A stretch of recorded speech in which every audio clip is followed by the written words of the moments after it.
Hello everyone. आज की जो हमारी वीडियो है काफ़ी एक इम्पॉर्टेंट वीडियो है बिकॉज़ आज मैं आपके साथ अपनी एक स्ट्रेटेजी शेयर करूँगा और मेरे अकॉर्डिंग ये मोस्ट इफ़ेक्टिव स्ट्रेटेजी है। अगर आप इसको फॉलो करते हैं तो ये मैं कह सकता हूँ कि अगर आप बाय हार्ट इसको फॉलो करते हो तो आप भी बहुत इजीली प्रीलिम्स को क्वालिफाई कर सकते हैं। अगर मैं आपको अपना बताऊँ तो मैंने जो है एसएससी सीजीएल प्रीलिम्स जो है 2 बार दिया है, दोनों बार क्लियर किया है, दोनों बार मेंस भी मैंने क्लियर किया है और करेंटली मैं इनकम टैक्स डिपार्टमेंट में वर्क कर रहा हूँ। तो जो ये स्ट्रेटेजी है काफ़ी ट्राइड एंड टेस्टेड है और ये मेरे पिछले 3 साल के एक्सपीरियंस है, मैं आपको बता रहा हूँ। तो अगर आप इसको बाय हार्ट फॉलो करते हैं तो आप इजीली प्रीलिम्स को क्लियर कर लेंगे। देखिए, मैं अभी मेंस पे फोकस नहीं कर रहा हूँ बिकॉज देखो प्रीलिम्स आने वाला है, अभी जस्ट थोड़े दिन बचे हैं, तभी मैंने वीडियो बनाई है ताकि इससे ज़्यादा लोगों तक हेल्प पहुँच सके। तो अगर आप भी प्रिपेयर कर रहे हैं और अगर आपके कोई दोस्त प्रिपेयर कर रहा है तो प्लीज़ इस वीडियो को उसके साथ शेयर कीजिए ताकि एटलीस्ट प्रीलिम्स तो आप क्लियर कर लें। उसके बाद मेंस का आपके पास काफ़ी अच्छा टाइम होगा तो मेंस भी हम कवर कर लेंगे। तब भी वीडियोस आपके लिए आएंगी कैसे मेंस क्लियर करने, क्योंकि मैंने मेंस भी 100% स्ट्राइक रेट के साथ क्लियर किया है। तो यही आज की वीडियो होने वाली है कि कैसे आप जो है एसएससी सीजीएल प्रीलिम्स को 100% स्ट्राइक रेट के साथ क्लियर कर सकते हैं। एंड बिलीव मी, इस वीडियो के एंड तक आपको काफ़ी ऐसी चीज़ें पता चलेंगी जिससे आपको काफ़ी हेल्प मिलेगी यार। देखो, बिकॉज आज की जो टाइम चल रहा है इसमें हमारे पास बहुत ज़्यादा इन्फॉर्मेशन ओवरलोड है और हम सोचते हैं हम ये भी कर लें, हम वो भी कर लें, बट इन दी एंड क्या होता है, हम कुछ भी नहीं कर पाते और इसका जो इफेक्ट है वो हमारे रिजल्ट पे दिखता है। तो मैं सिर्फ यहाँ पे स्ट्रेट फॉरवर्ड आपको बताऊँगा कि आपको क्या क्या करना है, क्या क्या नहीं करना है, क्या चीज़ों का आपको ध्यान रखना है, और बस अगर आप ये भी करते हैं ना तो आपका प्रीलिम्स तो इजीली क्वालिफाई हो जाएगा। ओके, तो सबसे पहले हम अगर किसी चीज़ की बात करते हैं तो वो है जो सब आपको बताते हैं और ये एक बहुत ही क्रूशियल चीज़ है, इसको आप इग्नोर नहीं कर सकते। और जो ये चीज़ है वो आप सब जानते हैं कि आपको सबसे पहले एक मॉक देना है, उसको एनालाइज करना है और फिर जो भी आपको दिक्कत लगती है, जिस भी टॉपिक में आपको दिक्कत लगती है उसको आपको रिवाइज़ करना है। बट इसका भी एक सही तरीका आपको थोड़ा सा मैं बताना चाहूँगा जो मे बी आप फॉलो करते हो या फिर नहीं करते हो, मैं आपको बताता हूँ। देखो, सबसे पहले क्या होता है, हम जब मॉक को एनालाइज करते हैं तो हमारे को पता चलता है कि हमारे कुछ जो हैं स्ट्रॉन्ग होते हैं, हमारे कुछ एवरेज होते हैं और कुछ हमारे बहुत ही ज़्यादा वीक होते हैं। ठीक है, तो अब हम क्या करते हैं, कई बार हम जो इग्नोर करते हैं, डरते हैं, वो हम डरते हैं हमेशा अपने वीक वालों से। हम क्या करते हैं, एवरेज में तो हम ये होता है कि अगर कोई हमारा एवरेज में इजी आ गया तो हम वो कर जाते हैं, अगर कोई वो थोड़ा सा भी अगर डिफ़िकल्ट है तो हम उसको मतलब नहीं कर पाते हैं। और स्ट्रॉन्ग तो हम बहुत ही आराम से कर लेते हैं क्लियर। तो ये तो हमारा ब्लू जोन है कि इसको हम करते रहते हैं, इसको देख देख के हम खुश होते रहते हैं कि यार ये टॉपिक तो मेरे आते हैं और यही आपका जो है मैथ्स में स्कोर आपको ला देते हैं। ठीक है, तो अब अगर हम बात करें आपको क्या करना है इस वाले सेंस में, तो हम कई बार क्या करते हैं ना, हम जैसे कुछ मॉक्स में बहुत अच्छा स्कोर ले आते हैं कि अब जैसे आजकल तो आप एजुकेटी के मॉक दे रहे होंगे तो आपको पता चल रहा होगा कि काफ़ी ज़्यादा जो है स्कोर ड्रॉप हुआ है। मतलब जो हम अगर देखा जाए टीसीएस के टाइम पे ला पाते थे, तो टीसीएस में अगर आपका एवरेज 150 प्लस स्कोर आ रहा है तो that means you are good to go. But अगर यही हम बात करें एजुकेटी के में, तो यहाँ हम जो है स्टक कर गए हैं लोग यहाँ पे 130 के अराउंड ही। ठीक है, 130 के अराउंड अगर आप आ रहे हो तो इट्स अ डिसेंट स्कोर एजुकेटी का, क्योंकि अब जो पेपर टेक्स्ट बुक और उसमें आ रहे हैं तो उसमें एजुकेटी और जो बेस्ड पेपर हैं उसमें 130 के आसपास ही अगर आप ला पा रहे हो तो वो एक अच्छा स्कोर माना जा रहा है कि आप कर लोगे, बिकॉज उसमें जो है मैथ्स और रीजनिंग का सेक्शन थोड़ा सा अच्छा दे रहे हैं वो। ठीक है, तो यही चीज़ है कि हम क्या करते हैं ना, हम कई बार जो है अपने स्ट्रॉन्ग को देख करके खुश हो जाते हैं और अपने वीक को देख करके हम बहुत ज़्यादा जो है मायूस हो जाते हैं कि यार हमारा तो स्कोर ही नहीं बढ़ रहा। ठीक है, और कुछ मॉक में क्या है, आपका स्ट्रॉन्ग वाला पोर्शन ज़्यादा आ जाता है तो आपका स्कोर मैथ्स में अच्छा हो जाता है। तो आप क्या है, कई बार मैथ्स लो या फिर रीजनिंग लो या फिर इंग्लिश भी लो, सबका यही सीन है कि उसमें क्या है कि आप उन मॉक्स में अच्छे नंबर ले आते हो और बाकियों में जिसमें आपका वीक पोर्शन ज़्यादा आ रहा है उसमें आप जो है थोड़ा सा कम स्कोर ला पाते हो। तो आपको इसको कैसे टैकल करना है, देखो सबसे पहले अगर मैं आपको बताऊं जो लास्ट के अगर कुछ दिन बचे हैं, जैसे अब मैं जो वीडियो बना रहा हूँ मे बी इसके बाद आपके 15 दिन बचे होंगे फॉर एग्जाम्पल, आप जब देख रहे हो तो मे बी इस टाइम को एडजस्ट कर लेना। तो अगर यहाँ पर आप 10-15 दिन का टाइम फ्रेम लेके चल रहे हो अपने साथ, तो आपको जो अभी फोकस करना चाहिए ना, वो आपका जो ये एवरेज का पोर्शन है, जो ये आपका एवरेज का पोर्शन है ना, ये वाला आप देख रहे हो, इसका आपको सबसे पहले जो डिफ़िकल्ट जो क्वेश्चंस आप नहीं कर पा रहे हो, तो आप कोई भी एक बुक उठाओ, जैसे मैं तो पिनाकल से मैंने करा था, तो आप कोई भी जो है पास्ट ईयर्स की या कोई भी आपके पास बुक है वो आप उठाओ और उसके डिफ़िकल्ट क्वेश्चंस लगा लो, ठीक है।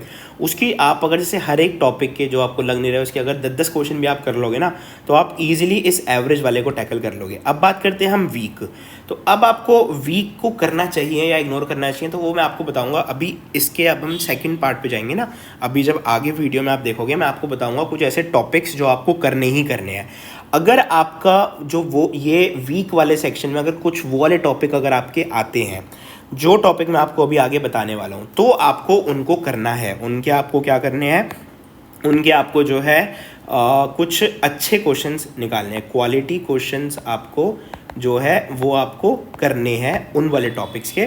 और अगर वो जो आपका वीक सेक्शन है इसके अंदर आपके अगर वो वाले टॉपिक नहीं है, ठीक है ना, तो आप उनको इग्नोर भी कर सकते हैं। मैं ये सिर्फ आपको बता रहा हूँ बिकॉज आपके पास टाइम ज़्यादा नहीं है। तो ये मत कीजिए कि आपने जो है सब लगे पड़े हो, सारे चैप्टर आप करे जा रहे हो, चाहे वीक है चाहे वो है, और वो मे बी उसकी वेटेज ना के बराबर हो, तब भी अगर आप उसमें टाइम ज़्यादा दोगे तो आपको दिक्कत होगी।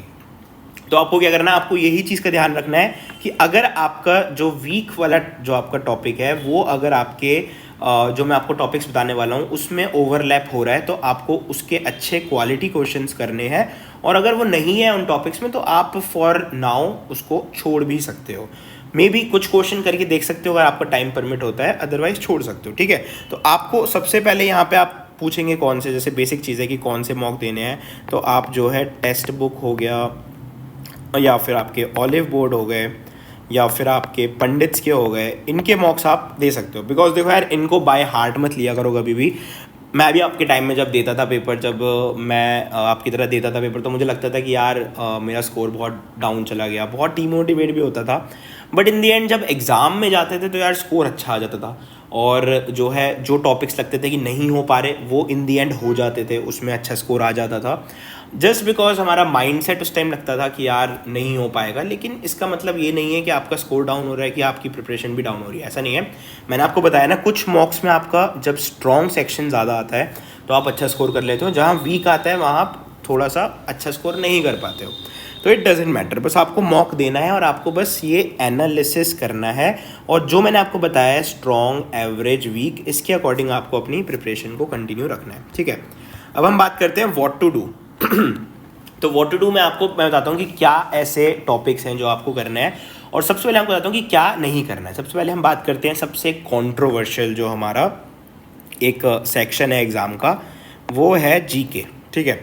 तो जीके और आपका जीएस जो सेक्शन है इसमें आपका बहुत वाइड है। देखो यार, मैं सही बताऊं तो इसके अंदर आप कुछ भी कर लो, आप कितने भी हाई लेवल कर लो, ज़रा सा पेपर ट्विस्ट होगा और इसमें आपके मार्क्स चले जाएंगे। ये कई बार हुआ है, एंड ये मैंने अभी भी देखा था। अभी 2024 के मेंस में भी काफ़ी जो स्टूडेंट्स हैं बहुत अच्छी हाई लेवल तैयारी करके गए थे, बट फिर भी वो उतना डिसेंट स्कोर नहीं ला पाए, जस्ट बिकॉज ज़रा सा पैटर्न चेंज होता है, ज़रा सा क्वेश्चन पूछने का ढंग चेंज होता है और आपके आंसर्स नहीं निकल पाते उसमें।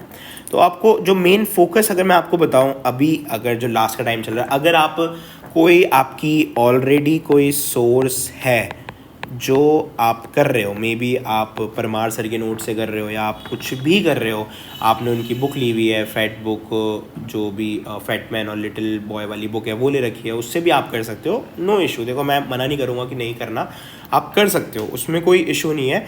जस्ट आपको उसी पे स्टिक रहना है, जस्ट स्टिक टू इट। आप पता फोमो में मत जाओ। देखो फोमो अगर आपको हुआ तो आप क्या है, इन चीज़ों को भी इग्नोर कर जाओगे और आप क्या करोगे, आप उन चीज़ों को करोगे जो मे बी ज़रूरत ना भी हो। बिकॉज अब जीके जीएस ना जितना ज़्यादा करो, आपको जो है कॉस्ट बेनिफिट रेशो जो होता है ना आपका, ये बहुत मायने रखता है। अगर आपका कॉस्ट बेनिफिट रेशो सही नहीं है तो आपको कुछ फ़ायदा नहीं होगा। तो अब क्या करना चाहिए जीके जीएस में, तो जीके जीएस में अगर मैं आपको बोलूँ, अगर आपने कहीं से भी नहीं करा है अभी तक ना, अगर आपने जो है कोई भी चीज़ से नहीं करी है, तो मैं लिख देता हूँ यहाँ पे कि इफ़ न्यू, तो ज़्यादा फोकस नहीं देना है। तो ओनली अगर मैं कहूँ, आप जो है वन शॉट कर सकते हो, आप परमार सर के चैनल पे जा कर के इन सब की वन शॉट देख सकते हो। बिकॉज देखो इन दी एंड पता है क्या होता है, इन दी एंड जो जीके और जीएस का जो आपका सेक्शन है ये है नॉलेज का गेम। इसमें जो है कई बार हम क्या करते हैं, हम रट लेते हैं कई चीज़ों को, बट क्वेश्चंस कई बार डायरेक्ट नहीं आते, बहुत इनडायरेक्ट। जैसे आपने देखा आजकल जो है काफ़ी ज़्यादा स्टेटमेंट बेस्ड आने लग गए हैं। तो अब आप अगर आपने रटा हुआ होगा तो वो फैक्चुअल नहीं भी आया, अगर आपसे स्टेटमेंट बेस्ड उन्होंने पूछ लिया ना तो आप वहीं अटक जाओगे, आप नहीं कर पाओगे उन क्वेश्चंस को। तो आप बस अगर ज़्यादा ही आपको करना है तो आप जो है यहाँ से वन शॉट कर सकते हो। वन शॉट आपके लिए थोड़ा सा इनफ रहेगा, वन शॉट कर सकते हो।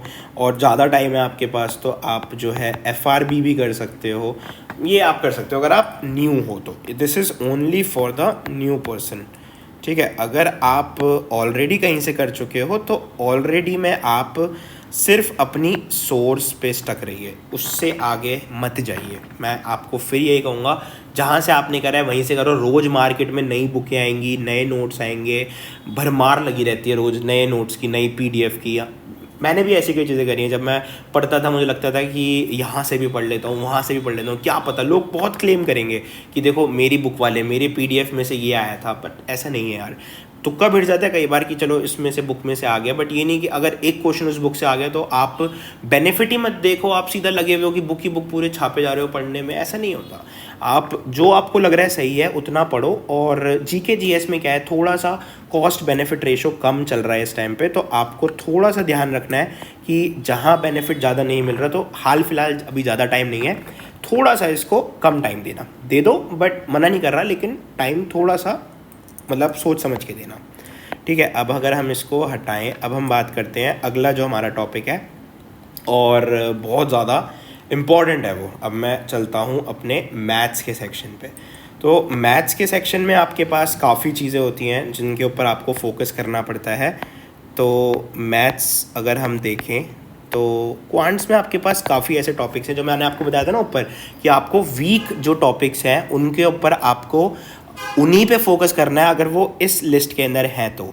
स्ट्रॉन्ग को आपको ध्यान रखना है, बट ये है कि अगर आप ऑलरेडी कर चुके हो स्ट्रॉन्ग को काफ़ी अच्छे से, जैसे अगर आपके कोई स्ट्रॉन्ग टॉपिक्स हैं तो सिर्फ उनके जो है आपको फॉर्मूला रिवाइज करने हैं, फॉर्मूला या फिर अगर हम लगाएं इसमें कॉन्सेप्ट्स, ये आपको रिवाइज करने हैं, आपका काम बन जाएगा, ठीक है। बिकॉज आप ऑलरेडी उनके क्वेश्चंस बहुत अच्छी लेवल पे कर पा रहे हो, तो बस आप उनके फॉर्मूला रिवाइज कर लो।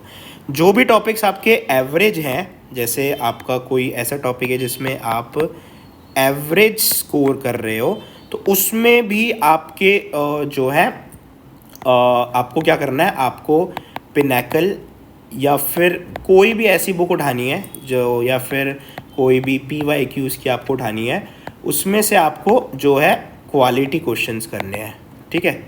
क्वालिटी क्वेश्चंस करने हैं और लिमिटेड करने हैं। देखो लग मत जाना है कि लगे हुए हो, लिमिटेड क्वेश्चंस करने हैं जिससे आपको कॉन्सेप्ट आ जाए बस, और बस काम बन जाए, ठीक है। और जो आपके वीक हैं, ठीक है, वीक है उसमें ओनली इम्पॉर्टेंट, ठीक है, अदर को आप जो है इग्नोर कर सकते हो।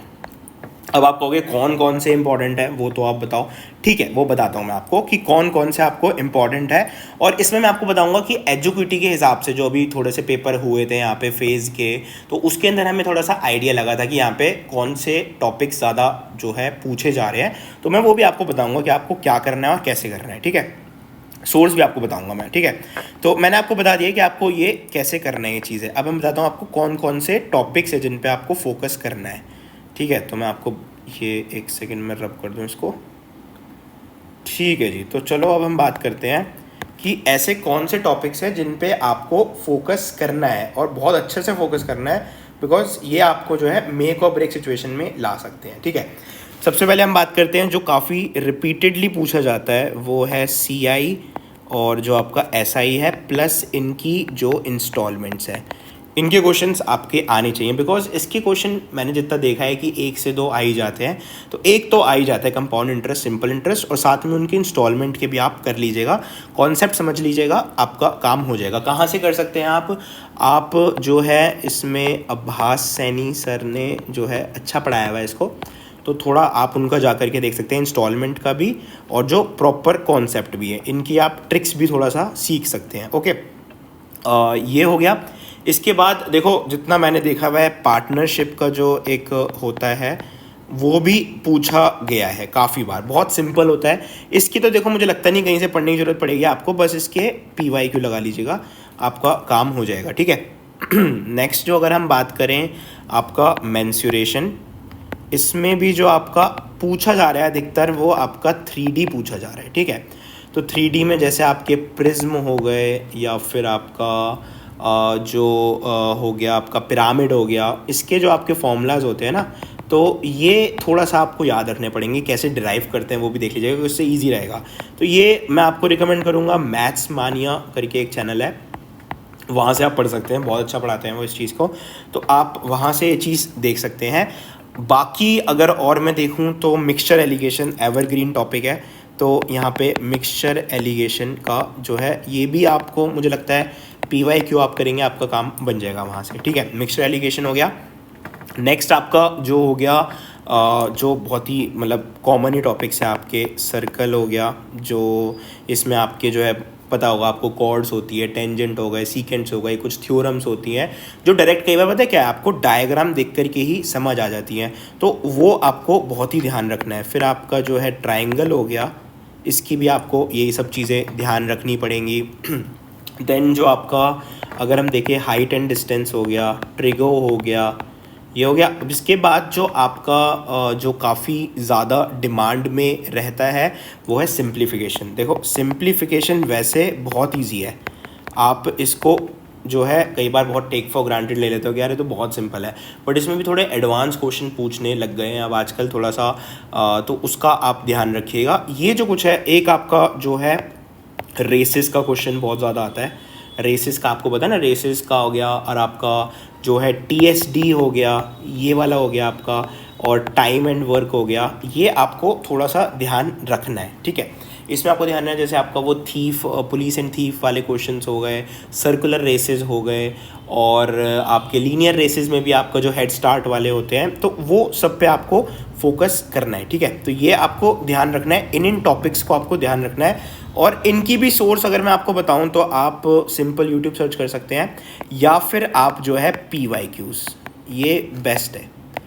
देखो अब आप कहोगे कि देखो आप अब तो वेंडर चेंज हो गया है तो PYQs की रेलिवेंस कम हो गई होगी। देखो यार, कॉन्सेप्ट तो कभी चेंज नहीं होता ना। आपका अगर कोई ट्रायंगल का क्वेश्चन आ रहा है, सर्कल का क्वेश्चन आ रहा है, तो वो आएगा तो कॉन्सेप्ट सही। तो PYQs क्या है, आपको थोड़ा सा हेल्प करेंगे वो चीज़ समझने में, ठीक है। आपको वो चीज़ करेंगे कैसे आपको कॉन्सेप्ट के हिसाब से क्वेश्चंस करने हैं, और अभी आपके पास सिर्फ वैलिड सोर्स वो ही है जिससे आप कर सकते हो।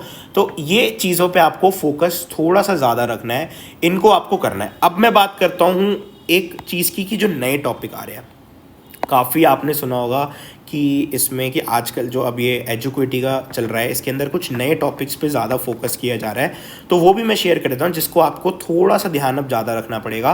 बिकॉज अगर आपने जो एवरग्रीन टॉपिक्स हैं वो करें हैं, तो उससे आप मेरे हिसाब से 60-70% क्वेश्चन कर दोगे, बट आपके जो बाकी के एज दिलाने वाले क्वेश्चन होंगे ना, वो करने के लिए आपको वो नए टॉपिक्स पर भी फोकस करना पड़ेगा। अब वो कौन से हैं नए टॉपिक्स, तो वो मैं आपको बता देता हूँ।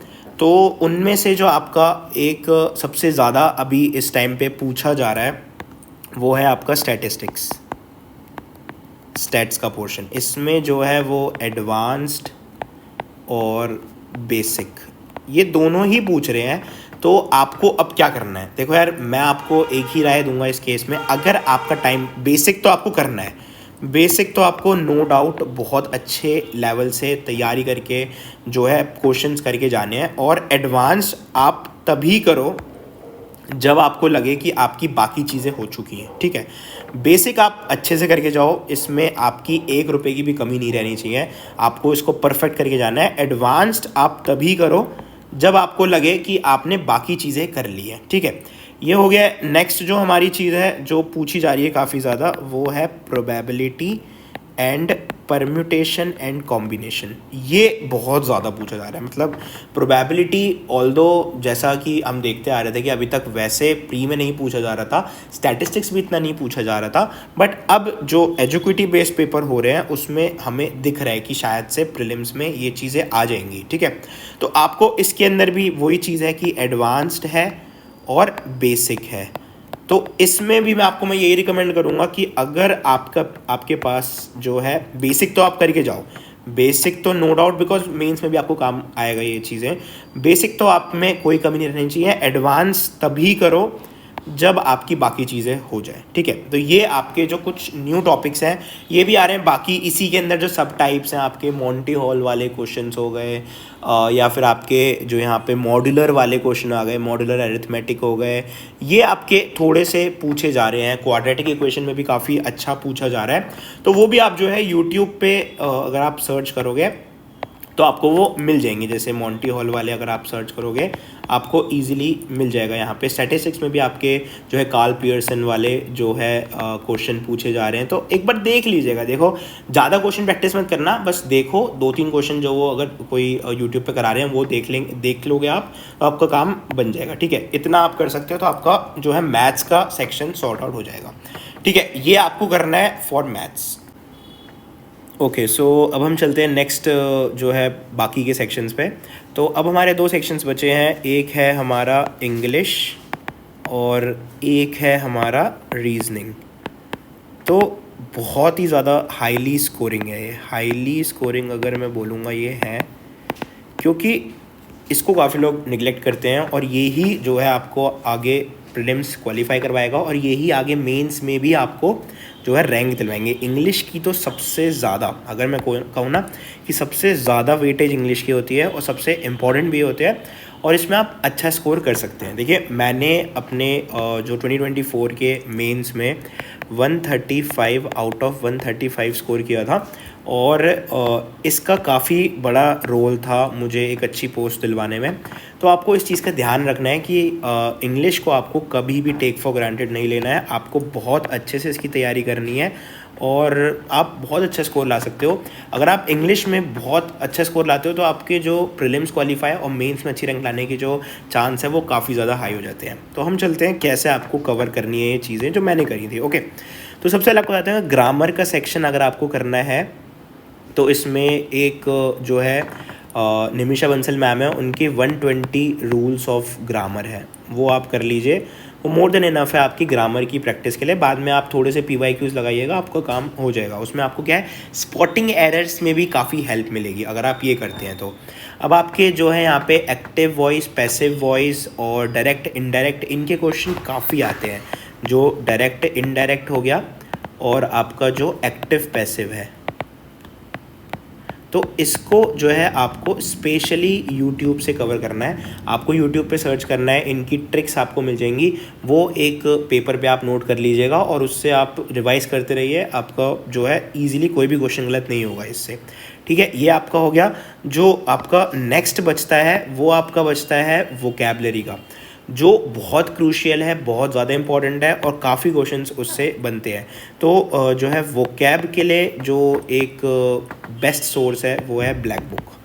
आपको सबसे पहले, अगर आपके पास लिमिटेड टाइम है, तो जो भी 200 most repeated anto, syno, one word substitution, phrases, ये सब आप अच्छे से रट जाइए। ठीक है, अगर आप इतना भी कर लेंगे ना, तो आप जो है अगर 10 वोकैब के क्वेश्चन आ रहे हैं तो उसमें आप 7 से 8 तो कर लेंगे। ठीक है, तो आपका जो भी 200 मोस्ट रिपीटेड है ये आपको करने हैं बाय हार्ट। इसको आपको बिल्कुल स्किप नहीं करना, बाय हार्ट आपको कर लेना है सारे एंटो, साइनो, आपके वन वर्ड सब्स्टिट्यूशंस, आपके फ्रेजेस जो हैं सारे आपको करने हैं। ठीक है, ब्लैक बुक से ये सिंगल मोस्ट बेस्ट सोर्स है आपके वोकैब सेक्शन के लिए। ठीक है, ये करना है आपको। और साथ में जो अब आप देख पा रहे होंगे, थोड़ी सी जो वेटेज है वो यहाँ पे आपकी PQRS और आपके कॉम्प्रीहेंशन इसकी बढ़ गई है जब से एजुक्विटी का थोड़ा सा चालू हुआ है। तो आपको बस ये ध्यान रखना है कि देखो, इसकी जितना मुझे लगता है ना कि एंड टाइम पे जितनी प्रैक्टिस कर लो, इंडियन एग्ज़ाम में थोड़ी सी गड़बड़ हो ही जाती है। तो इसको आप अगर चाहो, टाइम परमिट होता है तो प्रैक्टिस कर लो, अदरवाइज़ आपको बस थोड़ा सा यूट्यूब पे सर्च करना है कि PQRS में कुछ कनेक्टिंग जो होते हैं ना, कनेक्टिंग सेंटेंसेस जो होते हैं, वो आपको थोड़ा पढ़ लेना है, नॉलेज ले लेनी है उसकी कि आपको कैसे कनेक्ट करना है एक सेंटेंस को दूसरे सेंटेंस से, जिससे वो आपको थोड़ा सा माइंड में आपके आ जाएगा कि कैसे आपको PQRS को अरेंज करना है। ओके, ये आ गया आपका कॉम्प्रीहेंशन में। तो देखो आपको थोड़ा सा प्रैक्टिस मांगती है वो चीज़, और आपको जो आपका कॉम्प्रीहेंशन है वो पढ़ना आना चाहिए कि कैसे आपको कीवर्ड्स के थ्रू आपको पढ़ना है कॉम्प्रीहेंशन, और उसके थ्रू ही आप जो है ईजिली नेविगेट कर सकते हो अपने करेक्ट ऑप्शन पे। ओके, तो ये आपको यूट्यूब पे काफ़ी ज़्यादा अच्छी जो है ट्रिक्स मिल जाएंगी, तो आपको ट्रिक्स देख लेनी है, आपको ईजिली मिल जाएंगी, आप वो कर सकते हो। बात करें अगर हम रीजनिंग की, तो रीजनिंग में आपके लिए अगर मैं आपको कहूँ तो आप PYQs, no other source is good for it. Okay, तो आपको ओनली PYQs, सॉरी यहाँ पे ये हो नहीं पाया, एक सेकेंड, ओनली PYQs, आप सारे PYQs कर लीजिए। इसमें आपके जो भी है आपको कोई प्रॉब्लम नहीं होगी। देखो सेटिंग अरेंजमेंट, आपके क्यूब्स एंड डाइसेस हो गए, इसी में थोड़ा सा लोग अटकते हैं ना कई बार, जो काउंटिंग फिगर्स होते हैं, काउंटिंग फिगर्स जो है उसमें काफ़ी लोग अटकते हैं, क्वेश्चंस आते हैं उसके। तो काउंटिंग फिगर्स की जो है आप वही YT पे कोई भी यूट्यूब पे ट्रिक्स देख सकते हैं, बाकी सब तो आप कर लोगे। सेटिंग अरेंजमेंट हो गए या आपके नंबर सीरीज़ के हो गए, इसके आपको PYQs आप कर दोगे ना तो आपको इजीली वो आ जाएगा, आपका माइंड सोचने के लिए वो हो जाएगा तैयार कि जब भी क्वेश्चन आप देखोगे कि क्या पैटर्न लग रहा है। बिकॉज जो आपकी नंबर सीरीज़ होती है, जो मिसिंग सीरीज़ भी हम कहते हैं, तो उसके अंदर आपका दिमाग काम करना चाहिए। तो वो कब करेगा, जब आप उसको PYQs से करोगे। तो इसके लिए सिंगल मोस्ट एफिशिएंट है PYQs। बाकी अगर आपको कोई सोर्स देखनी है तो आपके लिए E1 कोचिंग सेंटर है, तो वहाँ पे आप जो है देख सकते हो, रीजनिंग की काफ़ी अच्छी जो है ट्रिक्स सर ने बता रखी हैं। जो है बाकी अब जो है रीजनिंग में भी मेंस टाइप जो है यहाँ पे स्टेटमेंट, इन्फ्रेंसेस, एजम्पशंस, इसके क्वेश्चंस आने लग गए हैं। तो उसके लिए भी आप यूट्यूब पे जाइए और उसको कर लीजिए, बिकॉज वो बहुत इंपॉर्टेंट है। बिकॉज जो स्टेटमेंट, इन्फ्रेंसेस और जो आपके आर्ग्यूमेंट्स हैं, एजम्पशंस है, इसके अंदर जो क्वेश्चंस होते हैं ना, ये काफ़ी ज़्यादा जो है कई बार गलत आंसर हम टिक कर देते हैं सोच के कि ये सही होगा, बिकॉज हमें मीनिंग नहीं पता होता कि यहाँ पे जो है एजम्पशंस क्या हो सकती हैं, या फिर जो है यहाँ पे आर्ग्यूमेंट्स होती हैं कई बार।